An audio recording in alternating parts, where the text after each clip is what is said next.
Good evening all. Welcome to Learners Academy.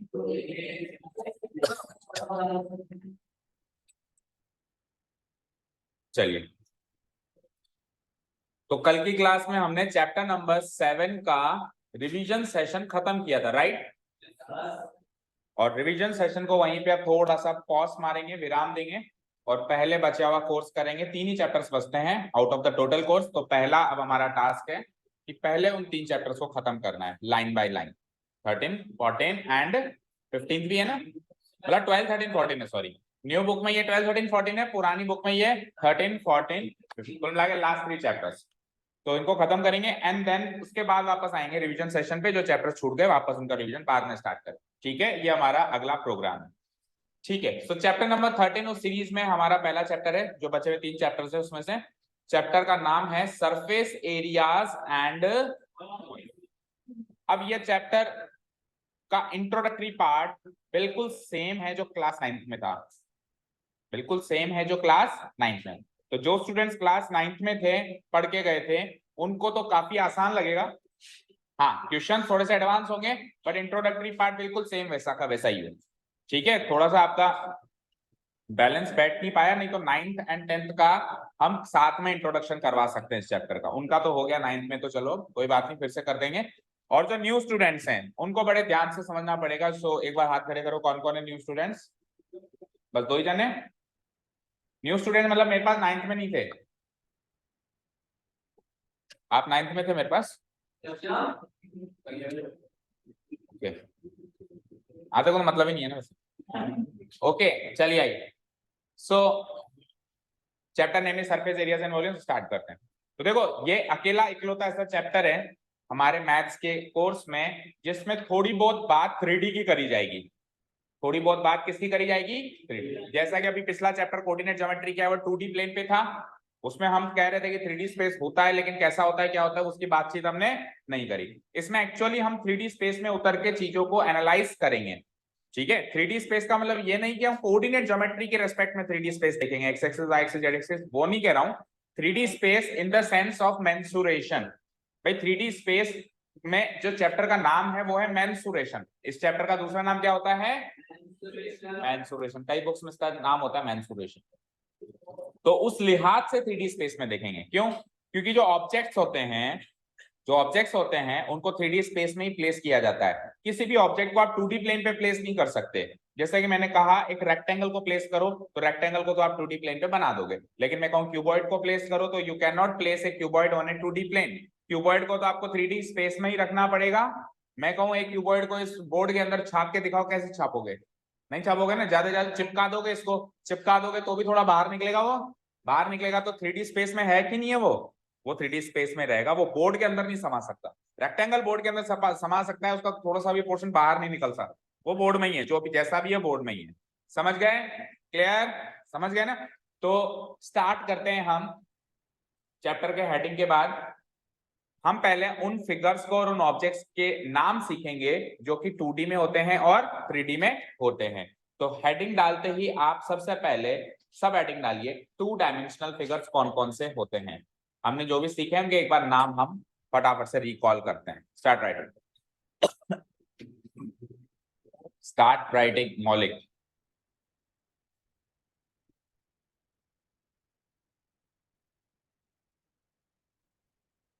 Red pen से क्यों लिख रहा है? Red pen is strictly not allowed. If you want the combination, if you want to use the combination, so the only combination which is allowed is black and blue. Black and blue.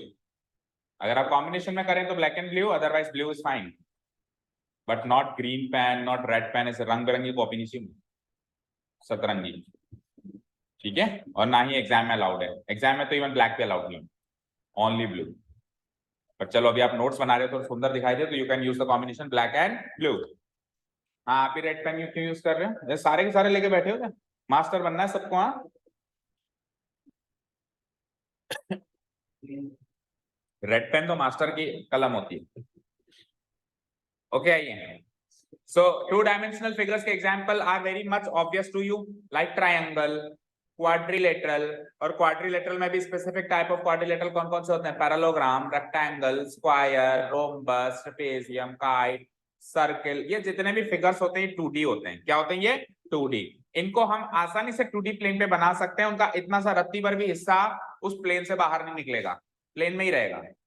ठीक है ना? जैसे मैंने कहा rectangle बनाओ, तो ये लो sir बन गया रेक्टेंगल। ऐसा थोड़ा है कि इसका रेक्टेंगल का ये कोना यहाँ बाहर आ गया, ऐसा नहीं ये कोना निकल के यहाँ आ गया सर, बाहर आ गया, नहीं आएगा ना, बोर्ड में ही रहेगा। ठीक है, नोटबुक में बनाओगे तो नोटबुक में ही रहेगा, नोटबुक से बाहर थोड़ा निकलेगा। लेकिन मैंने कहा कि क्यूबॉइड, क्यूबॉइड का मतलब जैसे सपोज करो कोई भी बॉक्स ले लो, आपका ज्योमेट्री बॉक्स ले लो, जो पेंसिल बॉक्स आप कहते हो, इस पेंसिल बॉक्स को मैंने कहा इस 2D प्लेन में अंदर फिट करो, कर सकते हो क्या? आप इधर चिपकाओगे तो भी थोड़ा सा बाहर कोना निकलेगा उसका, है ना? तो 3D ऑब्जेक्ट्स के बारे में सीखते। 2D फिगर्स लिख लिया आपने? तो 2D फिगर्स होते हैं, 2D फिगर्स को प्लेन फिगर्स भी बोलते हैं।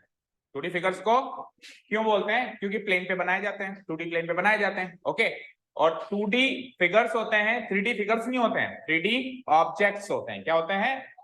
या तो सॉलिड्स या फिर ऑब्जेक्ट्स, उनको बोलते हैं 3D सॉलिड्स या फिर 3D objects. Done? Okay, 2D figures के बारे में कुछ बातें नोट डाल के लिखेंगे। We can easily draw a 2D figure on a blackboard or on a sheet of paper. सबसे बड़ा हिंट, कभी भी आपसे पूछा जाए कि ये 2D फिगर है या 3D ऑब्जेक्ट है, तो आप ऐसे सोचो कि क्या मैं उसको ब्लैक बोर्ड पर या शीट ऑफ पेपर पे बना सकता हूं या बना सकती हूँ, तो वो क्या है? एक 2D फिगर है, अदरवाइज नहीं है। क्या नाम है? उदित, आप मिलके जाना मुझसे क्लास के बाद। ओके,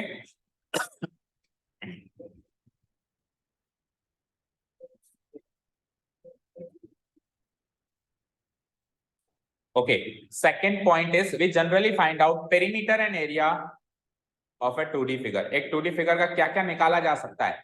या तो एरिया निकाला जा सकता है, जैसे रेक्टेंगल, तो रेक्टेंगल का क्या क्या निकाला जा सकता है भाई? अगर मैं मेंसुरेशन की चैप्टर की बात करूं तो उसमें 2D फिगर्स के अलग अलग चीजें निकाली जाती हैं या कैलकुलेट करी जाती है। तो 2D फिगर का क्या क्या निकाला जा सकता है, क्या क्या कैलकुलेट किया जा सकता है? Area and perimeter generally. अब कोई स्पेशल सी नई कैलकुलेशन निकाल के दे दे, मैं ये निकालो, तो एक अलग बात है, पर जनरली हम क्या क्या निकालते हैं? पेरीमीटर निकालते हैं, ट्रायंगल का या रेक्टेंगल का या क्वाड्रिलेटरल का, या फिर क्या निकालते हैं? एरिया निकालते हैं। क्या निकालते हैं? एरिया। अब चलें 3D ऑब्जेक्ट्स पे। Now the 3D objects, 3 dimensional objects और 3D ऑब्जेक्ट्स। एग्जांपल लिख दो पहले तो।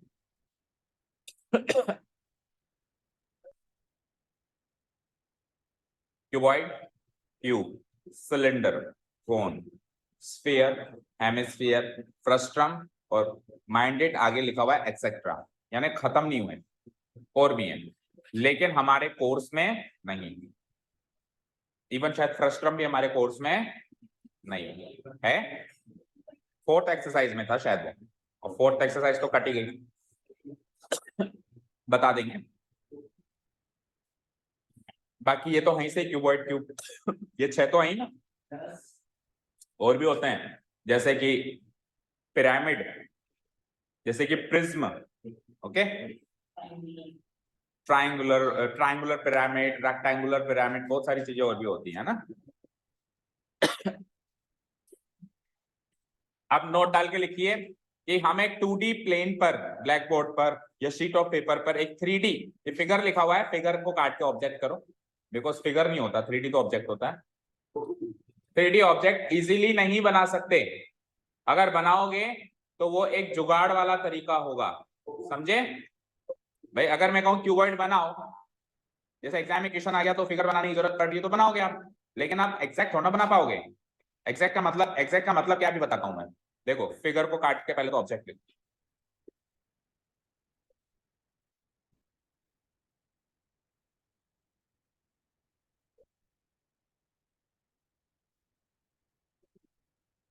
लिखा। अब इस बात को थोड़ी सी और चर्चा करते हैं। देखो, ये नोट डाल के लिख लिया, चलो एक बार नोट नंबर 2 भी डालो। और एक 3D ऑब्जेक्ट का अपन क्या क्या निकालते हैं? 3 चीजें हैं, वैसे तो बेसिकली 2 ही चीजें हैं, लेकिन 2 को फिर सब डिवाइड कर दिया तो 3 हो गई। क्या क्या निकालते हैं? एक तो निकालते हैं, एक चीज होती है सरफेस एरिया, अभी बात करेंगे क्या चीज होती है ये। और सरफेस एरिया भी फिर 2 तरीके की सरफेस एरिया होती है, एक तो होती है टोटल सरफेस एरिया और एक होती है कर्व्ड सरफेस एरिया। और उसके अलावा जो दूसरी चीज है वो है वॉल्यूम। लेटरल और कर्व्ड एक ही है, लेटरल सरफेस एरिया और कर्व्ड सरफेस एरिया एक ही बात है। अब थोड़ा बहुत जो रतीबा डिफरेंस है वो भी बताएंगे क्या होता है। तो 3D ऑब्जेक्ट की कितनी चीजें निकाली जाएंगी? वैसे जनरली 2, लेकिन सब डिवाइड कर दें तो 3। TSA, CSA, volume. शॉर्टकट है इनके बोलने के। Total surface area TSA, curved surface area CSA और वॉल्यूम। ठीक है। 2D फिगर का क्या क्या निकाला जाता है, जल्दी बोलो। Area and perimeter, area and perimeter. 3D object का क्या क्या निकाला जाता है? Total surface area, curved surface area और वॉल्यूम। ओके, अब आगे बढ़ने से पहले जितना भी हमने लिखा है थोड़ा बहुत प्रकाश डालना जरूरी है।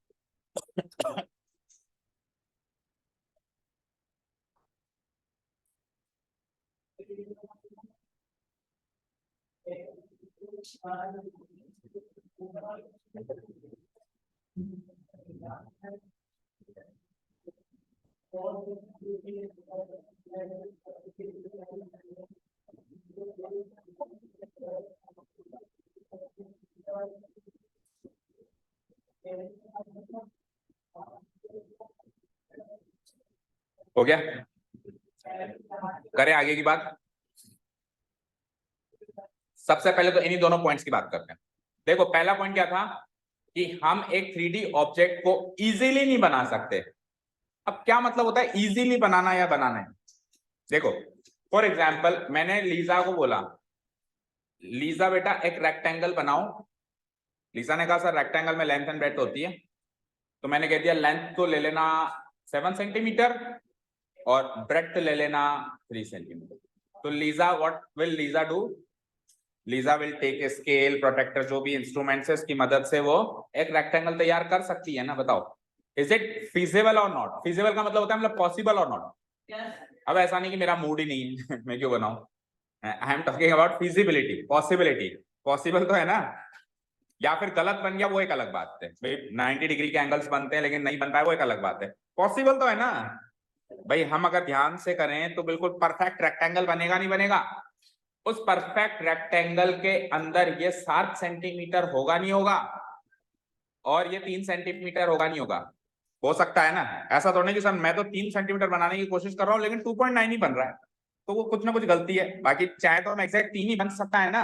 मतलब जो डायमेंशन गिवन है वो की वही डायमेंशन यूज करके 2D फिगर बनाए जा सकते हैं। रत्ती भर भी डिफरेंस नहीं होगा।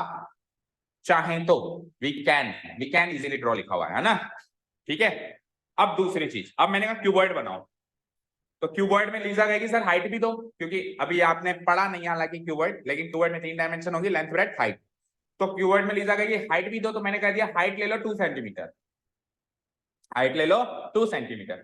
अब इस रेक्टेंगल से क्यूबॉइड बनाने के लिए आप जो हाइट लोगे, हाइट कह लो, गहराई कह लो या ऊंचाई कह लो, वो कहां लोगे? क्या इस बोर्ड के अंदर घुसोगे?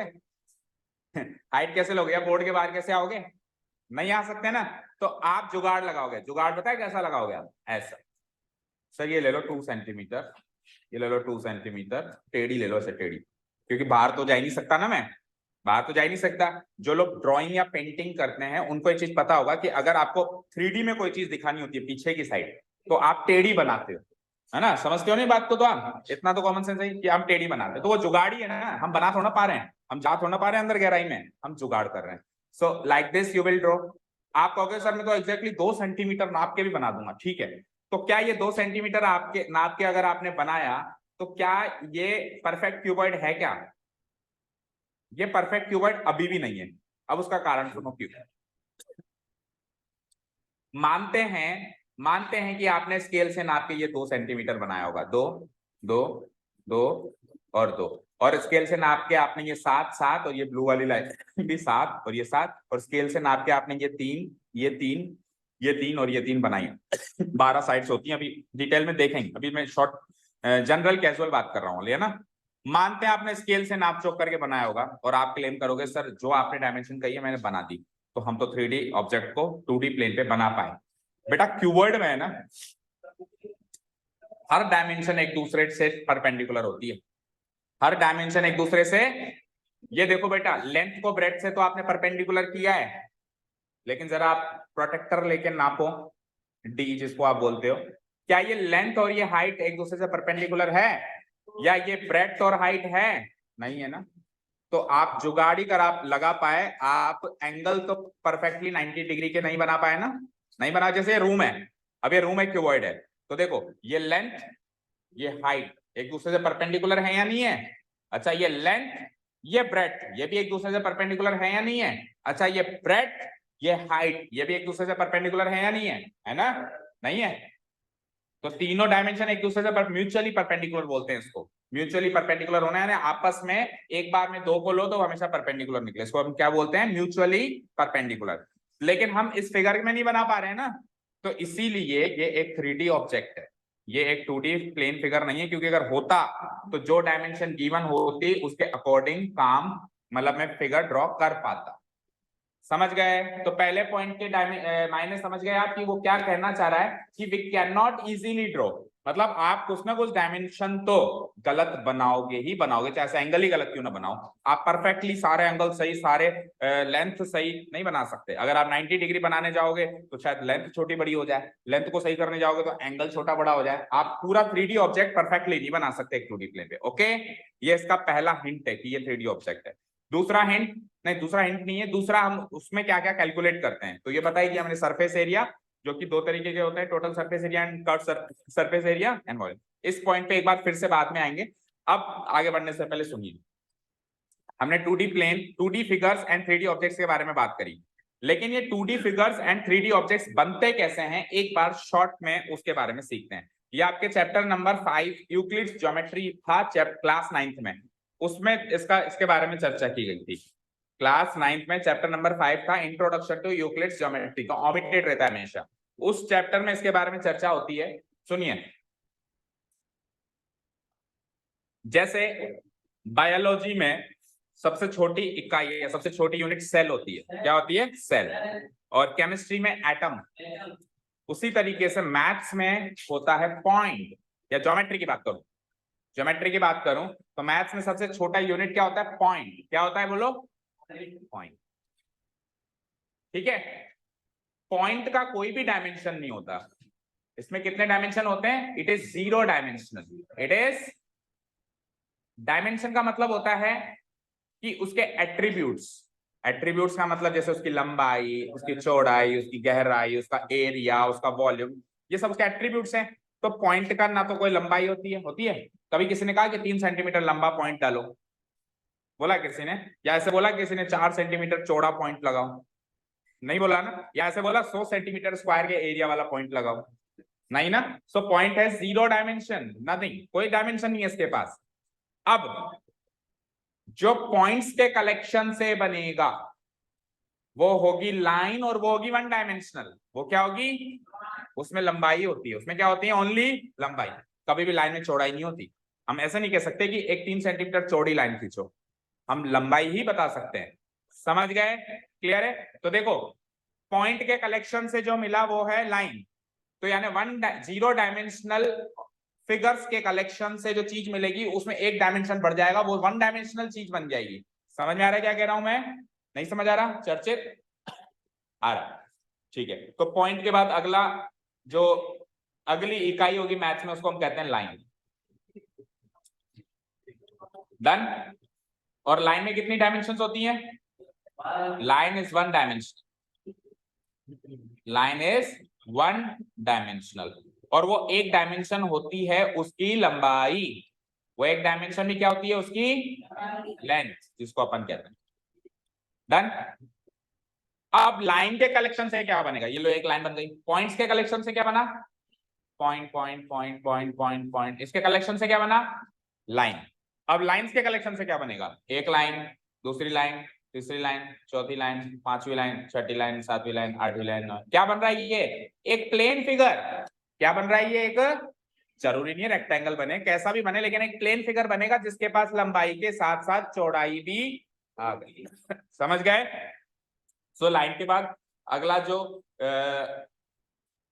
इकाई होगी मैथ्स में, उसको हम कहेंगे प्लेन फिगर। क्या कहेंगे उसको हम? Plane figure. प्लेन फिगर, और प्लेन फिगर में कितने डायमेंशन होंगे? एक डायमेंशन और बढ़ गया, एक डायमेंशन और बढ़ गया, यानी कि ये क्या होगा? 2 डायमेंशनल होगा। क्या होगा ये? बोलो, 2 डायमेंशनल। और वो जो 2 डायमेंशन होते हैं उनको generally upon length and breadth कहते हैं, लेकिन इनके नाम अलग अलग फिगर के हिसाब से बदल भी जाते हैं। समझ गए ना? जरूरी नहीं हमेशा ब्रेड्थ ही बोले, जरूर, क्योंकि रेक्टेंगल होगा तो लेंथ एंड ब्रेड्थ होगी। मान लो ट्राइंगल है तो ट्राइंगल में लेंथ ब्रेड्थ नहीं होती, ट्राइंगल में बेस हाइट होता है। तो इनके नाम जैसे जैसे फिगर चेंज होता है तो थोड़े बहुत बदल जाते हैं, थोड़े बहुत बदल जाते हैं। पर जनरल बात करें तो 2 डायमेंशन कौन कौन सी होंगी? Length and breadth. भाई मैं उस भाषा में बात कर रहा हूं जिसमें बहुत अच्छे से समझ में आ जाए, नहीं तो ये 2 डायमेंशन बदल के लेंथ एंड ब्रेड्थ बदल के बेस एंड हाइट भी हो जाते हैं। और कोई फिगर हो गया उसके, जैसे सर्किल, तो सर्किल में दोनों डायमेंशन रेडियस रेडियस है, तभी तो पाई आर स्क्वायर होता है। समझ गए ना? तो वो डायमेंशन बदलते भी जाते हैं, लेंथ रेडियस भी बन सकती है, ब्रेड्थ बेस भी बन सकता है, लेकिन अपन जनरल बात करते हैं तो 2 डायमेंशन कौन से? लंबाई और चौड़ाई। डन। और प्लेन फिगर के कलेक्शन से, अब प्लेन फिगर का कलेक्शन कैसे होगा? प्लेन फिगर्स का कलेक्शन कैसे होगा? प्लेन फिगर का कलेक्शन करके बताएंगे। लो ये नोटबुक को लिख लो, एक ही कर रहा हूं, दे दे। लो आपकी भी। सपोज करो इस तरीके से ये प्लेन है, वैसे तो देखा जाए तो ये भी 3D है, हल्की सी इसकी थिकनेस है, बट उसको अभी इग्नोर करो, मान लो कि प्लेन है, लंबाई चौड़ा, लंबाई चौड़ा, इसको पकड़ो नहीं। अब जैसे एक प्लेन ऐसे लगा दूं, एक प्लेन ऐसे लगा दूं, एक प्लेन ऐसे लगा दूं, एक इधर लगा दूं, तो इन प्लेन्स के कलेक्शन से, इन प्लेन फिगर्स के कलेक्शन से 3D ऑब्जेक्ट बन रहा है नहीं बन रहा है? या सॉलिड जिसको अपन बोलते हैं, सॉलिड्स बन रहे हैं कि नहीं बन रहे? समझ गए? तो 2 डायमेंशनल, 2 डायमेंशनल ऑब्जेक्ट्स के कलेक्शन से, 2 डायमेंशनल फिगर्स के कलेक्शन से 3 डायमेंशनल ऑब्जेक्ट पैदा होगा। ओके, समझ आया? बोलो रुद्र, बोलो क्या चल रहा है माइंड में? आ जाओ। तो यहां से क्या बन जाएगा? हमारे 3D ऑब्जेक्ट्स, या जिनको अपन सिंपल भाषा में सॉलिड्स बोलते हैं। क्या बोलते हैं? सॉलिड्स। मैथ्स के अंदर अब ऐसा मत कहना सर लिक्विड और गैस तो बोली नहीं आप, तो वो साइंस की बातें नहीं चल रही यहाँ पे, मैथ्स की बातें चल रही। मैथ्स में सॉलिड्स ही होते हैं, लिक्विड्स एंड गैसेस नहीं होते। ओके, सो 3 डायमेंशनल, ये 3 डायमेंशनल है, और उन 3 डायमेंशन को जनरली अपन क्या कहते हैं? Length breadth height. अब अगेन ऑब्जेक्ट चेंज हो जाएगा तो लेंथ ब्रेड्थ हाइट के नाम भी चेंज हो जाएंगे। जैसे अभी क्यूबॉइड है तो लेंथ ब्रेड्थ हाइट है, कल को सिलेंडर हो जाएगा तो रेडियस एंड हाइट, क्योन हो जाएगा तो स्लैंट हाइट। समझ रहे हो? तो वो डायमेंशन के नाम बदल जाएंगे जैसे जैसे ऑब्जेक्ट चेंज होगा, लेकिन जनरल बात करें तो 3 डायमेंशन कौन कौन से हैं? लंबाई, चौड़ाई और ऊंचाई, length breadth height, length breadth height. ये टेबल बना लो फटाफट, जल्दी बनाना, नहीं बना सकते तो घर जाके बनाना, पर 2 मिनट में बनाओ। सॉलिड्स नहीं, इसके बाद नहीं, 3 डायमेंशन के बाद कुछ नहीं होता मैथ्स में, है ना?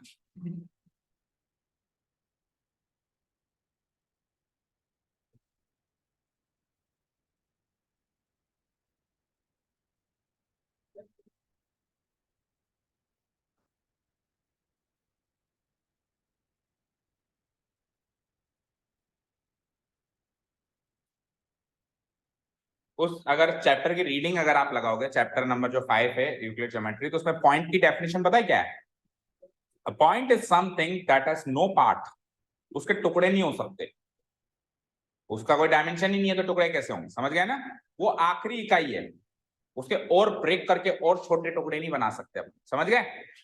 और लाइन की डेफिनेशन है, लाइन इज ब्रेडथलेस लेंथ। क्या कहा मैंने? देखो, ब्रेडथलेस लेंथ, बहुत अच्छी सी मतलब टर्म यूज करी उन्होंने लाइन की डेफिनेशन के लिए, लिख के बता देता हूं।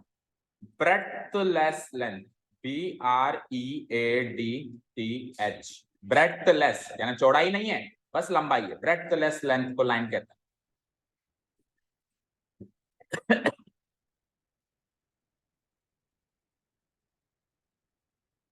और इसके लिए क्या कहा? That has no part, that can not be broken, that has no part.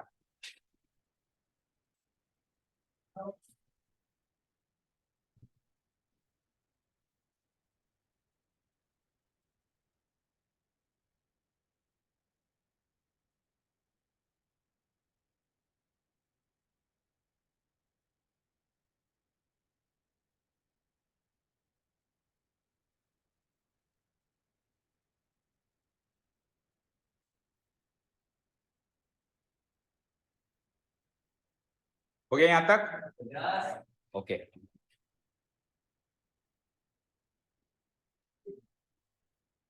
कर दूं डिलीट?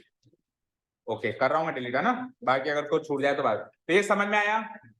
देखो जीरो, फिर से देखो एक बार लास्ट टाइम, जीरो डायमेंशनल इकाई या यूनिट्स के कलेक्शन से वन डायमेंशनल यूनिट बनेगी, वन डायमेंशनल यूनिट के कलेक्शन से टू डायमेंशनल यूनिट्स बनेगी, और टू डायमेंशनल यूनिट के कलेक्शन से थ्री डायमेंशनल यूनिट्स बनेगी। समझ गए? जिस डायमेंशन का आप कलेक्शन कर रहे हो उसके कलेक्शन से अगली डायमेंशन का जन्म होगा। समझ गए ना? पॉइंट्स का कलेक्शन लाइन, लाइन का कलेक्शन प्लेन, प्लेन का कलेक्शन ऑब्जेक्ट्स। ठीक है? क्या नहीं, मैथ्स में 3D के बाद कुछ नहीं होता। ठीक है ना? अब बाकी और सब्जेक्ट्स की मैं गारंटी नहीं ले सकता, फिजिक्स केमिस्ट्री में क्या होता है क्या नहीं होता है। बाकी हम जैसे मॉल्स में जाते हैं 7D फिल्म, पता नहीं क्या क्या लिखते, 7D फिल्म, तो वो मार्केटिंग टेक्निक्स हैं एक्चुअली। वो क्या करेंगे, आप मूवी देखोगे नीचे से हवा निकलेगी, पैरों में गुदगुदी होगी, यहाँ से पानी आएगा, सीटें हिलेगी, तो वो कोई डायमेंशन थोड़ी ना, वो तो एक तरीके से क्या कह सकते हो उसको आप, इफेक्ट्स हैं। यस, वो तो इफेक्ट्स हैं कि आप इमेजिन करो मूवी में। डायमेंशन तो उसमें 3 ही है। आप जो स्क्रीन देख रहे हो उसमें लेंथ है, ब्रेड्थ है, और आपने जो वो चश्मा पहना हुआ है अजीब सा, उसमें आपको हाइट भी दिख रही है। उसमें आपको क्या दिख रही है? हाइट। तो वो आपको यहां तक दिख रहा है यानी वो हाइट, तो लेंथ ब्रेड्थ हाइट 3 ही डायमेंशन हुए ना, 3 ही तो हुए। बताओ चौथा हो सकता है क्या? नहीं। चलें अभी आगे, चलें। ओके, हाँ जी, अब सुनिए, वो जो सेकंड नंबर पॉइंट था उस पे आएंगे अभी। भाई एक 2D फिगर का तो एरिया निकलता है, ध्यान से सुनना, क्योंकि कई बार सवाल हमारे सामने होता है, वो क्या पूछ रहा है या उसको क्या बता। कई बच्चों को मैंने देखा है आंसर लिखते थे वो कि सरफेस एरिया ऑफ रेक्टेंगल। निकल सकता है क्या? बोलो निकल सकता है क्या? Volume of circle, volume of circle निकल सकता है क्या? या फिर area of cuboid. Area of cuboid क्या होगा भाई? तो हम जो चीज निकाल रहे हैं वो डिफाइंड भी है या नहीं है वो तो सोचें। समझ गए ना? क्लियर है? तो देखो एक 2D प्लेन का तो एरिया निकलता है, जैसे कि फिर से इधर आओ, फिर से मैं 3 प्लेन से, जैसे ये एक 2D प्लेन है, इसका एरिया निकलेगा। एरिया मतलब ये खाली जगह, ये खाली जगह इसका एरिया है, बताओ निकल सकता है 2D प्लेन का एरिया। फिर ये एक दूसरा 2D प्लेन है, इसका भी एरिया निकल सकता है। लेकिन इसके और इसके कलेक्शन से जो 3D ऑब्जेक्ट बन रहा है, कुछ बॉक्स टाइप का फिगर ऑब्जेक्ट बन रहा है, मान लो बन गया है ना, 6 तरीके से मैंने इसको कवर कर लिया, ये और एक बॉक्स बन गया। अब इस बॉक्स का एरिया थोड़ा निकलेगा, इस बॉक्स के सरफेस का एरिया निकलेगा। इस बॉक्स के सरफेस मतलब इसकी आउटर बाउंड्रीज, उसका एरिया निकलेगा ना। समझ गए? अब अगर मैं इस सरफेस को कंसीडर कर रहा हूं, भैया ये सरफेस है, तो इस सरफेस का तो एरिया है, इस सरफेस का तो ये एरिया है, ये खाली जगह एरिया है। लेकिन एज ए बॉक्स में इसको कंसीडर कर रहा हूं, एज ए बॉक्स में इसको कंसीडर कर रहा हूं, तो ये एरिया इस बॉक्स के सरफेस एरिया का पार्ट, इसका पार्ट है। उसमें ये एरिया, ये एरिया, ये एरिया, ये एरिया, ऊपर वाला एरिया, ये सारा एरिया उस बॉक्स के सरफेस एरिया का पार्ट है। तो 2D फिगर का ही एरिया निकलता है, 3D ऑब्जेक्ट्स का सरफेस एरिया निकलता है। 3D ऑब्जेक्ट का एरिया नहीं निकलता है, क्योंकि वो डिफाइंड ही नहीं है, वो चीज डिफाइंड ही नहीं है। समझ गए ना? क्लियर है? और वॉल्यूम, वॉल्यूम की बात करें तो वॉल्यूम होता है, जैसे ये 3D ऑब्जेक्ट बन गया मान लो, तो इसके अंदर का खाली जगह, इस बॉक्स के अंदर की खाली जगह, उसको हम क्या कहते हैं? वॉल्यूम। उसको क्या कहते हैं? वॉल्यूम। तो अगर वो 3D ऑब्जेक्ट है तभी तो अंदर खाली जगह है। अगर मान लो 3D ऑब्जेक्ट ही नहीं है, एक 2D प्लेन है, तो 2D प्लेन में कैसे निकालोगे वॉल्यूम? निकल सकता है क्या? उसमें एरिया ही नहीं, मतलब उसमें हाईएस्ट जो चीज है वो एरिया है, हाईएस्ट 2D प्लेन पे। और 3D ऑब्जेक्ट में हाईएस्ट जो चीज है वो वॉल्यूम है, एरिया के बाद जो अगली चीज है वॉल्यूम। समझ गए? क्लियर है? चलिए, अब जैसा कि मैंने कहा था कि 6 तरीके के हमारे पास ऑब्जेक्ट्स होते हैं। कितने तरीके के? मतलब जो हमारे कोर्स में हैं, ऊपर हमने नाम भी लिखे थे उनके, उस पे आइए।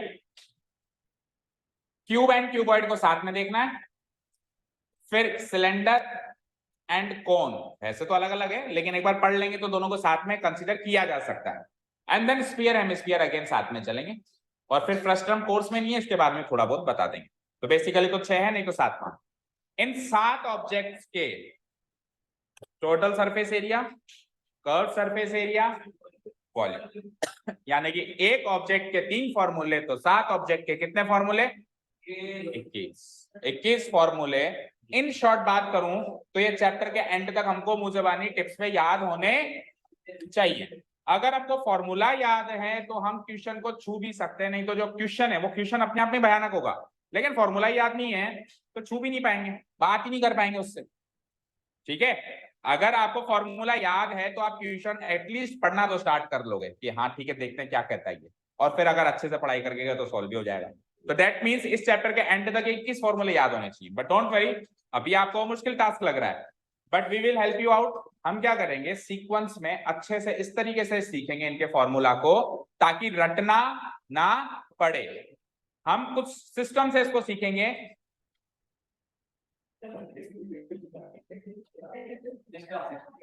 यादव है तुम? नहीं है ना?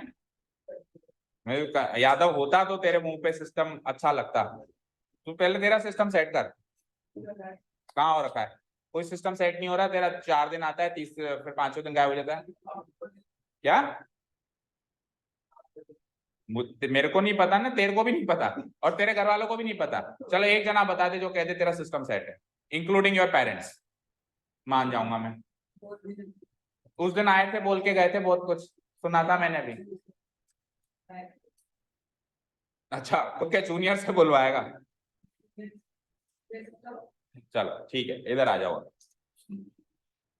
ठीक है, तो 21 फॉर्मूला को अपने को एक तरीके से रटना है, लेकिन हम क्या करेंगे, पहले समझेंगे और उसके बाद at the end of the day तो हमको याद होना चाहिए। फिर चाहे से आपको समझ के याद हुआ है तो भी ठीक, समझ में नहीं आया तो कोई बात नहीं, रट लेना। फिर कुल मिला के याद होना चाहिए। ठीक है, चलो तो अब बात करते हैं total surface area, curve surface area and volume actually होते क्या है उसके बारे में बातचीत कर लेते हैं फटाफट से।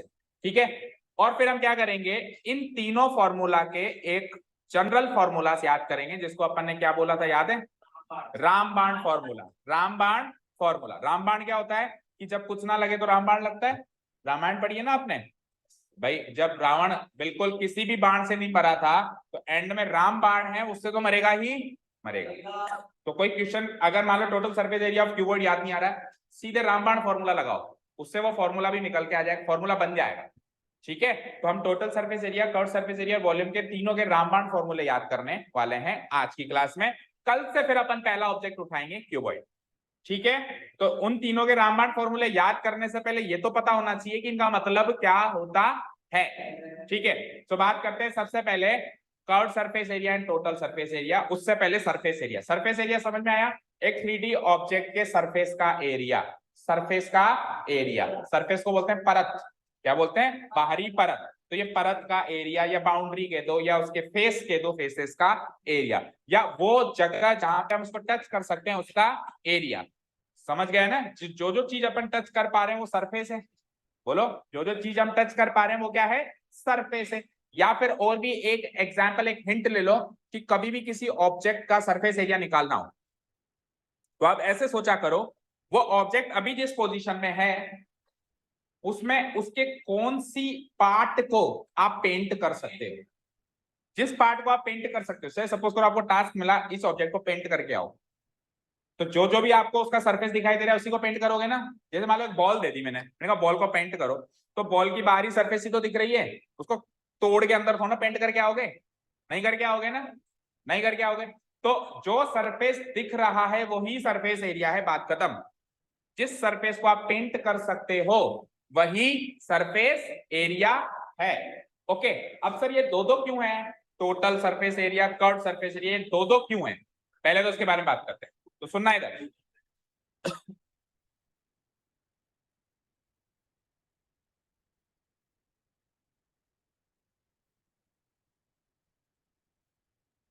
सरफेस एरिया दो तरीके के होते हैं किसी भी ऑब्जेक्ट के। एक तो होता है कर्व सरफेस एरिया, दूसरा क्या होता है? Total surface area.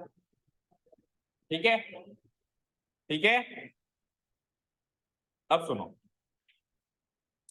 Curved surface area के अंदर बेस एरिया एक्सक्लूडेड होता है। क्या कहा मैंने? बेस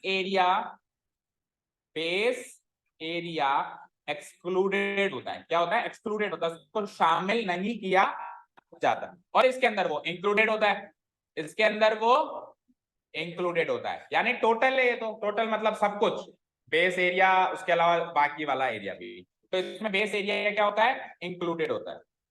क्या होता है? इंक्लूडेड। अब बेस एरिया क्या होता है?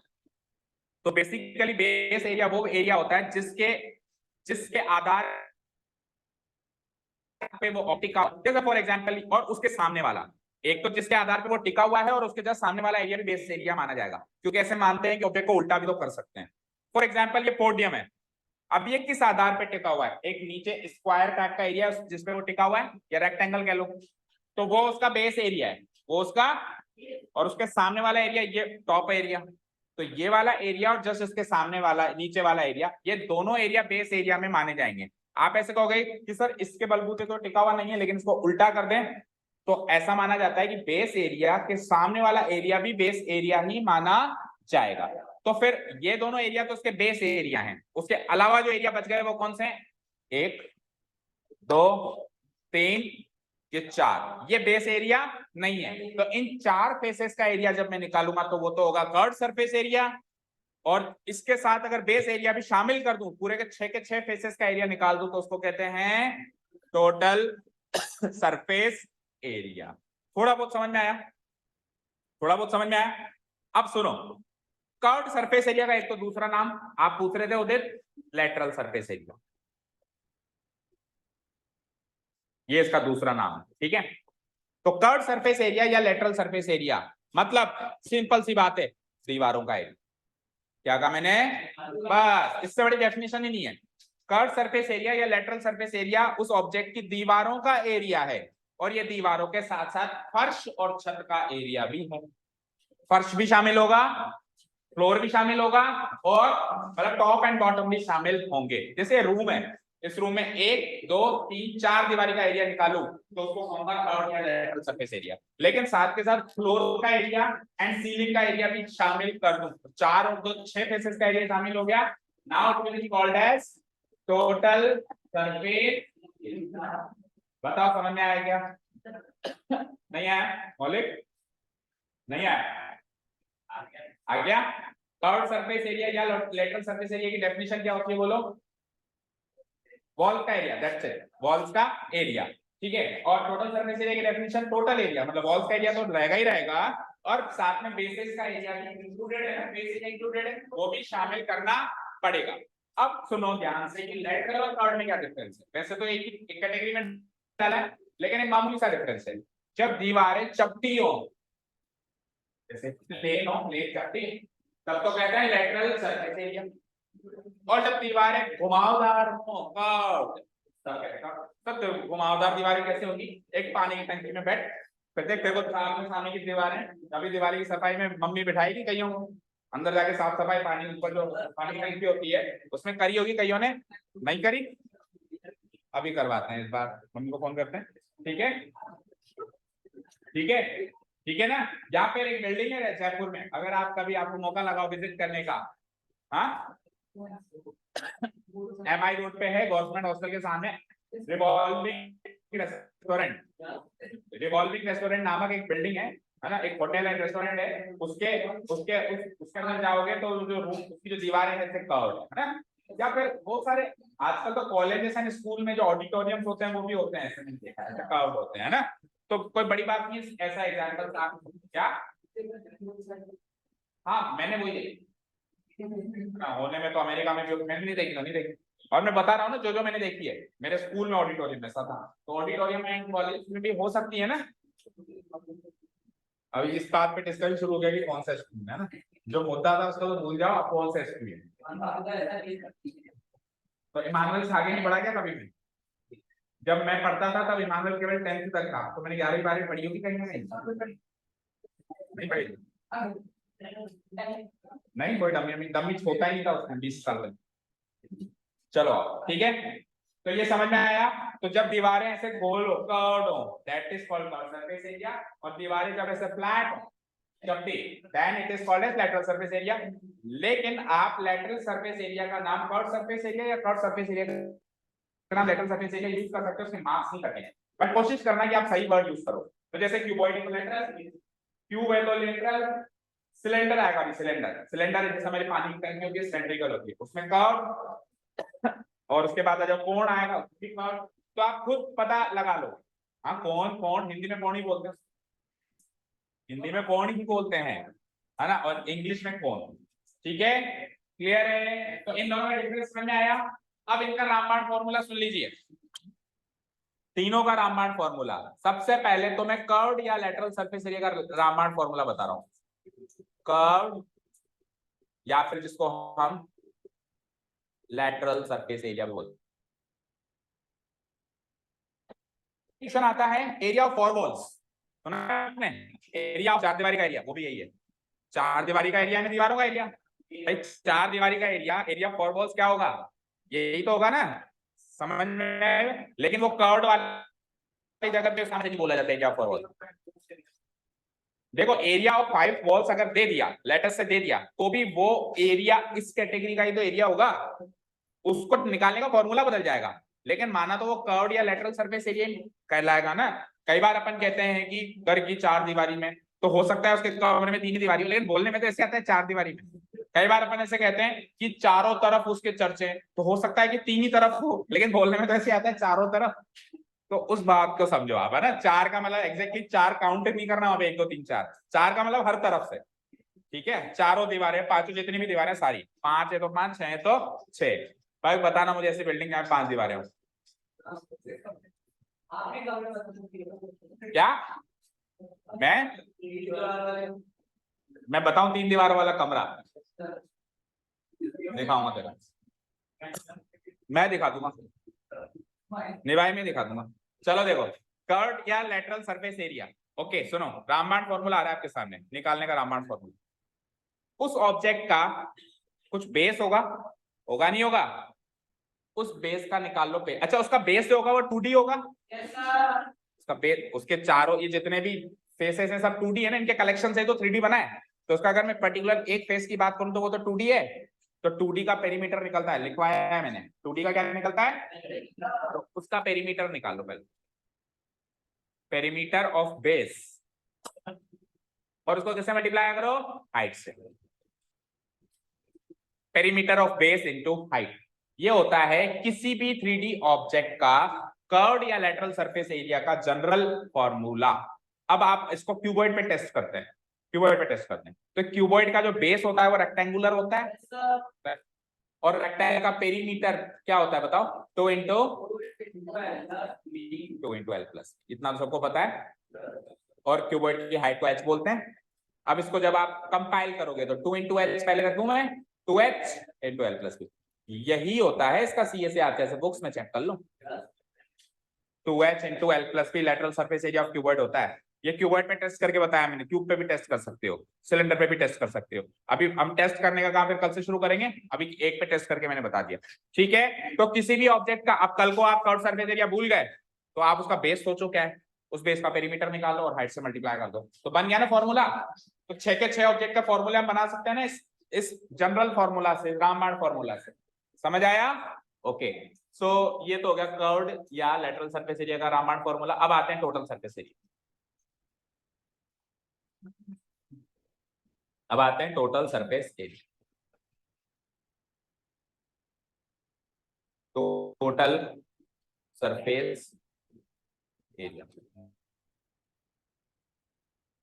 टोटल सरफेस एरिया में कर्व्ड सरफेस एरिया तो आएगा ही आएगा, आएगा ही आएगा, क्योंकि दीवारों का एरिया तो चाहिए ही चाहिए। तो सरल सा फॉर्मूला है इसका, आप कर्व्ड सरफेस एरिया जो निकाले हो वो तो लिखो ही रखो इसमें, और उसमें बेस एरिया और जोड़ दो, इसमें बेस एरिया और जोड़ दो, plus plus area of bases. Base या ब्रैकेट में रख रहा हूं एस, क्योंकि किसी में एक ही बेस होता है, किसी में एक से ज्यादा बेस होते हैं। जैसे ही मैंने बात करी कोन, तो कोन का आप देखोगे तो ऐसे होता है, तो उसका टॉप का तो बेस है ही नहीं, पॉइंट है, लेकिन नीचे सर्कुलर बेस है, तो एक बेस हुआ ना। सिलेंडर, सिलेंडर में नीचे भी हाँ, स्फीयर में भी कोई बेस नहीं है, स्फीयर को अगर एक परफेक्ट स्फीयर को आप फ्लोर पे टच करोगे ना तो वो पॉइंट पे टच होता है। हाँ, अगर उसमें पूरी फुल हवा भरी है, फुटबॉल जिसमें पूरी फुल बिल्कुल टाइट हो वो, और वो परफेक्ट बनी हुई हो, है ना, ठीक है। या फिर एक सबसे अच्छा एग्जांपल दूं, ग्लोब। फुटबॉल तो फिर भी क्या कपड़े की बनी हुई रहती है ना, तो उसका बेस क्या है, थोड़ा हल्का, इतना टाइट नहीं हो सकता। लेकिन ग्लोब होता है ना, ग्लोब को आप हटा के और इस पे फ्लोर पे रखोगे ना, तो उसका फ्लोर के साथ पॉइंट ऑफ कांटेक्ट एक पॉइंट पे होगा, यानी कि उसका बेस एक पॉइंट है, तो यानी बेस है ही नहीं, पॉइंट के पास तो कोई डायमेंशन नहीं होती ना, समझ गए, क्लियर है। चलो, हाँ, तो curve surface area plus area of base, या फिर बेसिस भी हो सकता है, जैसे सिलेंडर में 2 बेसिस होते हैं। अगेन इसको उस पे टेस्ट करें क्यूबॉइड भाई। देखो अभी आप लिखना मत, बस लिखना तो ये, वो मत लिखना जो मैं टेस्ट करके बता रहा हूँ, वो कल से स्टार्ट करेंगे। तो देखो अभी अभी आपने कर्व सरफेस एरिया निकाला था सिलेंडर का, बोलो क्या निकाला था, यही निकाला था। अब इसमें बेस एरिया जोड़ दो, तो जो क्यूबॉइड का जो बेस होता है वो रेक्टेंगुलर होता है, क्या होता है, और रेक्टेंगल का एरिया क्या होता है, एरिया L इंटू बी, और दो बेस है ना, तो 2 बार L इंटू बी, तो आइस ऑफ L इंटू बी। अब इस सबको सॉल्व करो, देखो, तो 2H into L 2LH, 2H into B 2BH, और 2LB, तो यही तो होता है total surface area of cuboid, यही होता है। जहां भी आपने सीखा यही सिखाया सिखाने वाले ने, भाई ये करके नहीं सिखाया, लेकिन डायरेक्ट फॉर्मूला तो यही बताया, 2 कॉमन ले लो तो LB plus BH plus L, right. तो ठीक है, अगर हम कर्व सरफेस एरिया में बेस का एरिया और शामिल कर दें तो टोटल सरफेस एरिया बन जाएगा। क्या हुआ, क्यूओसी आ रही है, क्यूओसी आ रही है, बता नहीं पनिशमेंट मिलेगी, नहीं बताएगा, खड़ा हो जाए, stand up and hands up, third hands up, volume. हाँ जी, अब वॉल्यूम का जनरल फॉर्मूले की बात करते हैं, रामबाण फॉर्मूले की। हाँ देखो, वॉल्यूम मतलब खाली जगह, वॉल्यूम मतलब खाली जगह। सपोज करो हम इस रूम में बैठे हैं, अब इस रूम में लेट अस से ये फ्लोर है, ऐसी कोई अरेंजमेंट हो जाए, आपने पुरानी पिक्चरों में देखी होगी शायद, ऐसी देखते ही नहीं होंगे आप पुरानी पिक्चर। आजकल तो ऐसे क्या है, ऐसे घटिया छाप विलेन है ही नहीं, पहले ऐसे भी विलेन होते थे। तो कैटरीना के विलेन है, कौन सी मूवी में आई, मैंने तो अभी, तो कैटरीना के क्यों बोला तूने, मैंने कहा पुरानी पिक्चर, ना तो पुरानी पिक्चर में आती है, और मैंने बोला विलेन, तो ना तो वो विलेन है। ओके चलिए, तो कैटरीना कैफ को कम याद कर, है ना, अपने इसको याद कर, ठीक है।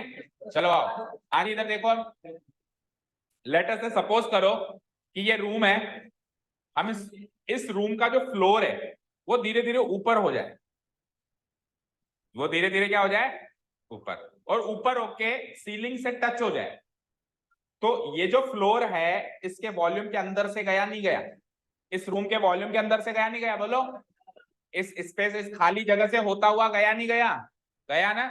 तो वॉल्यूम, मैंने कहा इसने कितना खाली जगह कवर किया, तो ये टोटल, ये खुद टूटी था, इसके पास खुद के पास कितना स्पेस था, L इंटू बी, और ये हाइट को कवर करता हुआ गया, तो L into B into H, यानी कि area of base into height. तो रामबाण फॉर्मूला बन गया वॉल्यूम का, area of base into height, area of base into height. चलो अगेन इसको क्यूबॉइड पे टेस्ट कर सकते हैं हम, करें। देखो रेक्टेंगल बेस होता है क्यूबॉइड का कैसा बेस होता है, रेक्टेंगल, और रेक्टेंगल का एरिया क्या होता है, L इंटू बी, और हाइट क्या होती है, H, तो L into B into H, यही तो होता है इसका वॉल्यूम, LBH, यही होता है ना, जिसने भी सिखाया सिखाया, हमने डिराइव किया उसने डायरेक्ट सिखाया, ठीक है। तो ये जो 3 चीजें हम सारे ऑब्जेक्ट्स की निकालेंगे, इनके ये जनरल फॉर्मूलाज हैं, अगर आपको ये जनरल फॉर्मूलाज याद हैं तो वो 21 फॉर्मूले याद करने में मदद हो जाएगी। बट अगेन अगर ये पोर्शन कॉम्प्लिकेटेड लग रहा है, इन केस आपको नहीं समझ में आ रहा है, तो ज्यादा लोड लेने की जरूरत नहीं है, फिर आपके पास एक ही चारा 21 फॉर्मूले रख लेना, क्योंकि एग्जाम में क्वेश्चन, लेकिन एक और चीज बताऊं आपको बेटा, कई बार ऐसे टेढ़ा क्वेश्चन आता है जो डायरेक्ट 21 फॉर्मूला से सॉल्व नहीं होता है, ये सब सोचना पड़ता है, ये सब सोचना पड़ता है। उसने 6 में से एक बेस खत्म कर लिया, 5 ही, जैसे ये रूम है इस रूम में या कोई बॉक्स है मान लो, उस बॉक्स का सरफेस एरिया निकालना है, लेकिन उस बॉक्स में ढक्कन नहीं है, लिड नहीं है उसके ऊपर की, अब एक बेस गायब हो गया, मतलब एक फेस गायब हो गया। वो फेस कौन सा गायब हुआ, दीवारों वाला गायब हुआ या बेस वाला गायब हुआ, ये सब सोचने के लिए ये कॉन्सेप्चुअल नॉलेज चाहिए जो अभी अपन दे रहे हैं। नहीं तो आप सपोज करो उसका उसका फॉर्मूला रट भी लोगे कि इसका सरफेस एरिया सर ऐसा निकलेगा, तो फिर कल को कोई और फेस गायब कर देगा, फिर उसका भी रटोगे। कल को 3 फेस गायब कर देगा, उसका भी रटोगे। कितने रटोगे? अगर आपको ये कॉन्सेप्चुअल नॉलेज पता है तो आप अलग अलग क्वेश्चन टू क्वेश्चन अपने नए फॉर्मूले तैयार कर सकते हो। ठीक है, क्लास 9th में 21 फॉर्मूला पे बेस्ड क्वेश्चन से डायरेक्ट लेंथ दे दी, ब्रेड दे दी, हाइट दे दी, वॉल्यूम निकाल लो, लेंथ दे दी, ब्रेड दे दी, हाइट दे दी, कर्व सरफेस। लेकिन इस साल नहीं है। इस साल जो है क्वेश्चंस ऐसे हैं जिसमें कॉन्सेप्चुअल नॉलेज की जरूरत डायरेक्ट भी मिलेंगे और इनडायरेक्ट क्वेश्चंस भी मिलेंगे, तो इसकी जरूरत आपको पड़ेगी। तो ये 3 फॉर्मूले लिख लिए क्या सबने, नोट डाउन कर लिए? अगर किसी ने नहीं किए तो अभी करके जाएगा। सक्षम कर लिए? मास्टर फॉर्मूला ही है, मास्टर फॉर्मूला टू फाइंड, एक बार रीडिंग मारो फटाफट। Master formula to find TSA, CSA and volume, ये हेडिंग हो जाएगी। सबसे पहले कर्व्ड, जिसको अपन क्या कहते हैं, क्या कहते हैं, लेटरल कर्व या फिर लेटरल सरफेस एरिया, या फिर एक और नाम है इसका एरिया ऑफ 4 वॉल्स, 4 दीवारी का एरिया। कैसे? Perimeter of base into height. फिर आ जाओ सेकंड फॉर्मूला जो हमने सीखा, टोटल सरफेस एरिया, जिसको टीएसए भी बोलते हैं, वो कैसे निकालेंगे? सीएसए तो आएगा ही आएगा, बेस एरिया भी इंक्लूडेड होगा। अब बेस भी हो सकता है, बेसिस भी हो सकता है, क्योंकि एक बेस भी हो सकता है और एक से ज्यादा बेस भी हो सकते हैं। ठीक है, और लास्ट वॉल्यूम का master formula area of base into height. हो गया यहां तक? बोलो। तो चैप्टर इंट्रोडक्शन खत्म हुआ, अब पर्टिकुलरली ऑब्जेक्ट इंट्रोडक्शन शुरू होगा, एक एक ऑब्जेक्ट का, क्यूबॉइड का, क्यूब का, इस तरीके से। तो मेरा सजेशन ये है आप लोगों को कि आप चाहे से 1 या 2 क्लासेस और लग जाए, आप पहले 6 के 6 ऑब्जेक्ट्स के सारे फॉर्मूले समझ लो, डिराइव कर लो, याद कर लो। फिर जब अपन पहला क्वेश्चन करने लगे तब आपको इंट्रोडक्शन के नाम पे कुछ भी पेंडिंग ना हो, बस क्वेश्चन ही क्वेश्चन हो सारे। ठीक है, बाकी आप चाहो तो ऐसे भी कर सकते हैं कि पहले क्यूबॉइड कर लो और क्यूबॉइड के क्वेश्चंस करो, फिर क्यूब करो, लेकिन वो बच्चों वाला तरीका 9th में अपनाया था शायद हमने। लेकिन इस बार अपन क्या करेंगे, सारे के सारे ऑब्जेक्ट्स के सारे फॉर्मूले एक साथ ही कर लेंगे, कल से स्टार्ट करेंगे, अभी भी एक साथ ही करेंगे। चलो, thank you so much for listening to us, have a nice day, keep learning.